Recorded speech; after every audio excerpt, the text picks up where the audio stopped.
Hello everyone. तो अब बातों ही बातों में टैंग की मम्मी पूछने लगती है ही से कि तुम दोनों शादी कब कर रहे हो।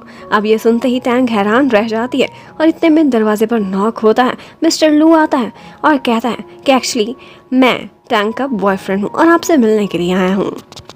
अब यहाँ पर इन्वेस्टिगेशन करते हुए मम्मी को पता चलता है कि टैंग मिस्टर लू की कंपनी में रिसेप्शनिस्ट के तौर पर काम कर रही है, तो उन्हें काफ़ी गुस्सा आता है और वो कहती है क्या तुम्हें इसकी क्वालिफिकेशन भी पता है, ये एक बहुत बड़ी कंपनी में सीनियर सॉफ्टवेयर इंजीनियर रही है। लेकिन मिस्टर लू का कहना था कि जहाँ पर टैंग खुश है, जो काम वो करना चाहती है, मैं भी उसी की खुशी में खुश हूँ। ये बात मम्मी को बिल्कुल भी अच्छी नहीं लगती क्योंकि वो बहुत प्रोफेशनल थी। वो कहती हैं कि ठीक है, फिर सारे लोग एक बात सुन लो कि टैंग जल्दी मेरे साथ वापस जा रही है यूएसए में। मैंने इसके लिए एक बहुत बड़ी जॉब का अरेंज किया है और ये वहीं पर ही अपना कैरियर रीस्टार्ट करेगी। अब बस इसी बात से टैंग की और मम्मी की लड़ाई हो जाती है क्योंकि टैंग वहाँ जाने से इनकार कर देती है। अब मिस्टर लू टैंग के पीछे पीछे जाता है, उसे मनाता है, उसका मूड अच्छा करने की कोशिश करता है और पूछता है कि तुमने मुझे बताया क्यों नहीं कि तुम्हारी मम्मी आई हुई हैं। टैंग कहती है मैं बहुत जेलस हूँ, चाहे तुम मुझे सेल्फिश समझो या जो मर्जी, लेकिन अब मैं चाहती हूँ कि तुम गोलिंग के करीब ना जाओ और उससे हर ताल्लुक तोड़ दो क्योंकि मैं अपने बॉयफ्रेंड को किसी और के साथ नहीं देख सकती।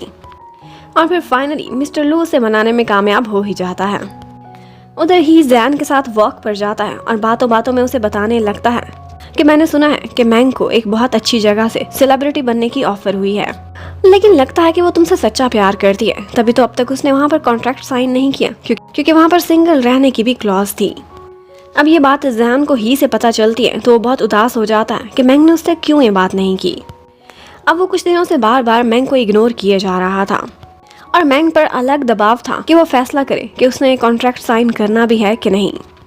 अब जैन अपनी सारी टेंशन जाकर मिस्टर लू से शेयर करता है और कहता है कि उसे मुझसे ये बात तो करनी चाहिए थी, मैं उसके रास्ते की रुकावट ना बनता, लेकिन उसे मुझसे शेयर करना चाहिए था। मुझे तो शक होने लगा है कि हम वाकई क्लोज हैं। उधर मैंग भी ड्रिंक करने लगती है, वो बहुत परेशान थी और टैंग से ये सारी बातें शेयर करती है और उसे ये भी अंदाजा था कि जैन को ये बात कहीं और से पता चल गई है और वो मुझसे बहुत नाराज है। अब यहाँ पर लू और टैंग दोनों प्लानिंग करते हैं कि इनकी किसी तरह से सुलह करानी है। तो अब नेक्स्ट डे वो लोग कार रेसिंग के लिए एक जगह पर जाते हैं और वहाँ पर मैंग और टैंग भी पहुँच जाती हैं। मैंग जैन को बहुत बुलाने की कोशिश करती है लेकिन वो उससे बहुत कोल्ड बिहेव कर रहा था। टैंग और लू बार बार कोशिश करते हैं कि किसी न किसी बहाने से वो दोनों क्लोज आ जाएं, लेकिन जैन वो बहुत रूड हो रहा था।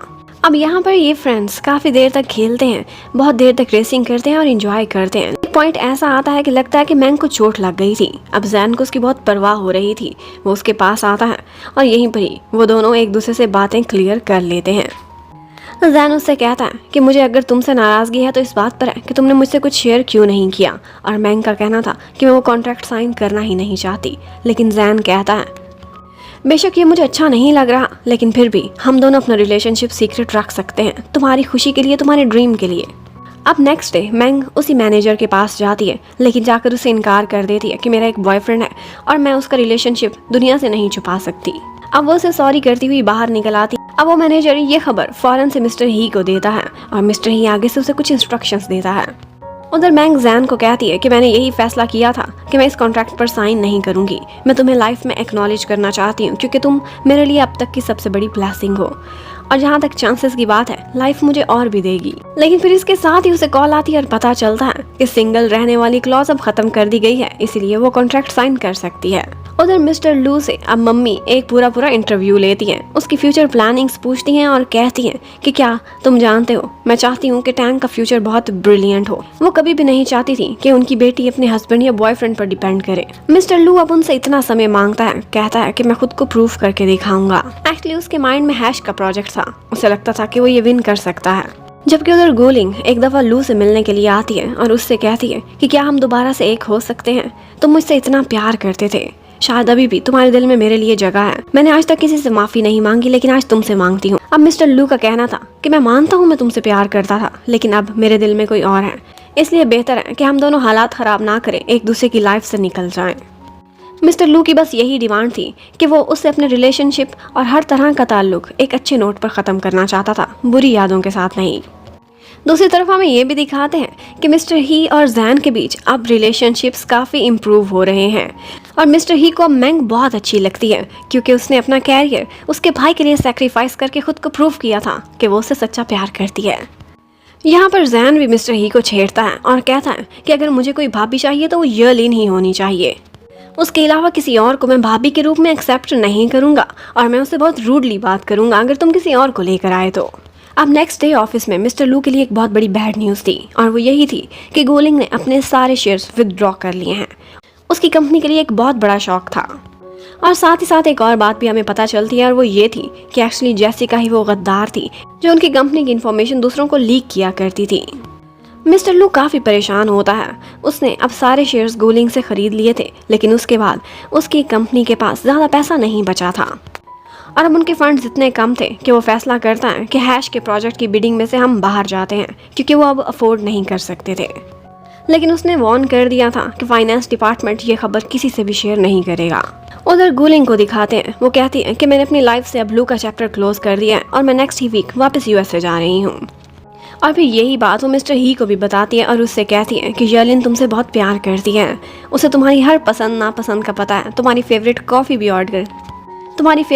भी उसी ने ऑर्डर की है, लेकिन तुम्हारा नाम सुनते ही कि तुम आ रहे हो फ़ौरन यहाँ से भाग गई है। टैंग एक दिन अपनी मम्मी के साथ डिनर कर रही होती है कि उसे कॉल आती है और पता चलता है कि मिस्टर लू कोलैप्स कर गया है और वो हॉस्पिटल में एडमिट है।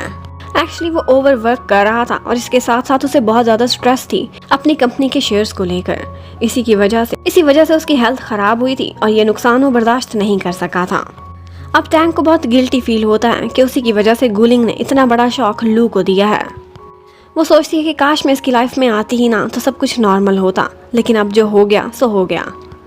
वो कहती है कि मैं तुम्हारे जागने का वेट कर रही हूँ, हम दोनों मिलकर काम करेंगे और इस कंपनी को दोबारा ऊपर उठाएंगे। मिस्टर लू 3-4 दिन तक बेहोश रहता है, लेकिन फिर फाइनली वो होश में आ जाता है और टैंग उसे देखकर बहुत खुश हो गई थी। उधर हमें मैंग और जैन को भी दिखाते हैं। वो दोनों भी बहुत हैप्पी कपल लग रहे होते हैं जिनकी अंडरस्टैंडिंग भी बहुत अच्छी थी और मैंग का ड्रीम भी पूरा होने वाला था। अब मिस्टर लू ठीक होने के बाद मम्मी से मिलने के लिए जाता है। वो अब मिस्टर लू को समझने लग गई थी। उन्हें पता चल गया था कि उन्होंने उसकी बेटी के लिए इतनी बड़ी कुर्बानी दी है जो कोई और नहीं दे सकता। वो कहती हैं कि मैं गलत थी, तुम ही बेस्ट पार्टनर हो जो टैंग को मिल सकते हो। इसलिए वो फैसला करती है कि वो यूएस से वापस चली जाएंगी और टैंग की लाइफ में और इंटरप्ट नहीं करेंगी। उधर हमें एल्बर्ट को दिखाते हैं। उसने हैश कंपनी का कॉन्ट्रैक्ट अब मिस्टर ही के साथ साइन कर लिया था। अब मिस्टर ही टीवी पर इंटरव्यू दे रहा होता है और उसके विन करने में एक बहुत बड़ी रीज़न ये भी थी कि मिस्टर लू की कंपनी इस बिडिंग से बाहर हो गई थी। अब लू को ये देखकर कहीं ना कहीं काफ़ी जेलसी तो हो रही थी, लेकिन टैंग उसे शांत कराती है और उसके बाद उसका मूड बहुत अच्छा हो जाता है ये सोचकर कि उसकी लव, उसकी लाइफ उसके साथ है। मिस्टर ही सक्सेसफुल होने के बाद सबसे पहले यर्लिन के पास आता है उसे मनाने के लिए। और मज़े की बात है कि यर्लिन ने अपने घर का पासवर्ड भी मिस्टर ही की बर्थडे का ही रखा हुआ था और वो तुक्का लगाकर सीधा घर में एंटर हो जाता है। वो यर्लिन को मनाता है, फिर से फ्रेंड्स बनना चाहता था, लेकिन वो साफ इनकार कर देती है। कहती है कि मैं तुम्हारी फ्रेंड नहीं बनना चाहती, या तो मुझे तुम गर्लफ्रेंड का स्टेटस दो या फिर मेरी लाइफ से निकल जाओ, क्योंकि सिर्फ फ्रेंड बनकर मैंने बहुत सालों तक देखा है, अब ये मुझसे बर्दाश्त नहीं होता। मिस्टर ही उससे आर्ग्यू करने लगता है और कहता है कि एक्चुअली मेरी लाइफ में रोमांटिक रिलेशनशिप ज़्यादा स्टेबल नहीं रहे, इसीलिए मैं तुम्हें फ्रेंड रखना चाहता हूँ क्योंकि मैं तुम्हें कभी भी खोना नहीं चाहता। अब आगे से यर्लिन रोती है और काफ़ी गुस्सा करती है। अब मिस्टर ही उसे शांत कराने के लिए उसे एक किस करता है और इसके साथ ही वो दोनों गर्लफ्रेंड बॉयफ्रेंड बन जाते हैं ऑफिशियली। मिस्टर लू की कंपनी को आजकल फंड्स की कमी हो रही थी, लेकिन आइडियाज़ की कोई कमी नहीं थी। वो दोनों मिलकर एक चाइल्डहुड रिलीव ऐप बना रहे थे, लेकिन एक लड़का वहाँ पर आता है जिसका नाम शू था। ये वही लड़का था जो एक दफ़ा उनको किड्स लैंड में मिला था। उसको इस तरह के ऐप के आइडियाज़ काफ़ी पसंद आते हैं, बहुत फैसिनेटिंग लगते हैं और वो सुपर रिच भी था और वो कहता है कि इस ऐप को मैं फाइनेंस करूँगा। यानी कि अब उनके फाइनेंशियल क्राइसिस के प्रॉब्लम्स भी सॉल्व होने लगे हैं। उधर यर्लिन काफ़ी ओवर प्रोटेक्टिव गर्लफ्रेंड थी। वो हमेशा मिस्टर ही का फ़ोन चेक करती थी और जो फजूल किस्म के लड़कियों के कॉन्टैक्ट्स होते थे उन्हें अपनी मर्जी से डिलीट भी कर देती थी। लेकिन उसका इस तरह से हर चीज़ को हैंडल करना मिस्टर ही को बुरा नहीं लगता था। वो उसके साथ बहुत खुश नज़र आता है। अब फाइनली मिस्टर ही की रोमांटिक लाइफ भी काफ़ी स्टेबल हो चुकी है और फिर इसके साथ ही हमें दिखाते हैं कि लू और टैंग बहुत खुश नज़र आते हैं। लू ने उसके लिए एक सरप्राइज़ अरेंज किया था जहाँ पर अपने वो वही सॉन्ग को दोबारा से प्रैक्टिस करते हैं जो वो स्कूल लाइफ में गाने वाले थे, लेकिन फिर टैंग के चले जाने की वजह से उन्हें मौका नहीं मिला था और वो वही सॉन्ग गा रहे होते हैं और इसके साथ ही इस कहानी की हैप्पी एंडिंग हो जाती है। Thank you for watching, bye bye.